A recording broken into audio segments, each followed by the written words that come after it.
This video is on our dishwasher and also on our washing machine. But first, the dishwasher. Firstly, the dishwasher tabs are kept in there and they go in here like that, as is pretty normal. The power button for the dishwasher is here, and we normally use the auto button, and we normally put on the delay and we let it run at night when we're not here. And the auto button, and then we just press the start to start and away it goes. Or if we want to put a delay on it, we can just hit a number of hours delay and then hit start. And that's it. We just use the auto and it's that simple, and it'll power down itself when it's done. You can also just choose a quick wash if you haven't much in there, and that's a 30-minute wash here at 60 degrees. And that's pretty much all there is to say about the dishwasher and the washing machine.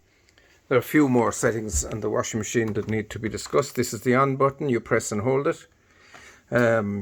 When you do, this is the selector. So at cottons we get 2 hours and 13 minutes, but we need to watch our temperature and we can select that here.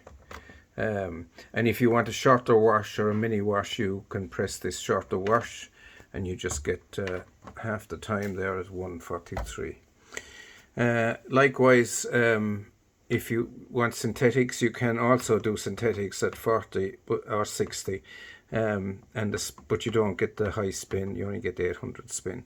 And we have some delicates at 20 degrees, it says, and the hand wash is one we use for delicate stuff, which is just 30 degrees and 46. That's it. You push the door closed. You can also use a time delay here if you wish, and then you just press the start button to let it go. And that's it. The main powder drawer is this one on the left, with the softener going in here. Powder is normally up here. There are color catchers and softener here also. And it should be noted that the washing machine is shared with Fred's stuff, so he might be looking at you if you come over here. That's it.